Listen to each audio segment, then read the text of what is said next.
সুদখোর মহাজন জননেত্রী শেখ হাসিনার নাম বাংলার মাটি থেকে মুছে ফেলার যে ষড়যন্ত্র শুরু করছে, কিয়ামত পর্যন্ত চেষ্টা করলেও সুদখোর মহাজন জননেত্রী শেখ হাসিনার নাম মুছতে পারবে না। আমি আপনাকে তার বাস্তব প্রমাণ দেখাবো, আমার সাথে আসেন।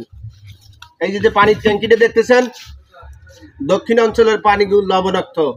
এই দক্ষিণ অঞ্চলের মানুষ যাতে মিঠা পানি পান করতে পারে, এজন্য বিনামূল্যে এই পানির ট্যাঙ্কিটা দিছে। এর একটা পানির ট্যাঙ্কি কিনতে গেলে অন্তত 20,000 টাকার দরকার, অথচ একবার ফ্রি মাগনা এই পানির ট্যাঙ্কিগুলো দিছে যাতে মানুষ সুপ্রিয় পানি পান করতে পারে। এই মানুষগুলো যখন এই পানি পান করবে, তখনই কিন্তু জননেত্রী শেখ হাসিনার নাম মনে রাখবে। এই দেখেন, উপকূলীয় জেলাসমূহ বৃষ্টির পানি সংরক্ষণের মাধ্যমে পানি সরবরাহ প্রকল্প, মাননীয় প্রধানমন্ত্রী শেখ হাসিনার অবদান বাস্তবায়নে জনস্বাস্থ্য প্রকৌশলী অধিদপ্তর। ট্যাঙ্কিটি ক্রয় বিক্রয় সমভাবে শাস্তিযোগ্য অপরাধ। তাহলে এই শেখ হাসিনার নাম এই বাংলার মাটিতে কিভাবে মুছবে সুদখোর মহাজন?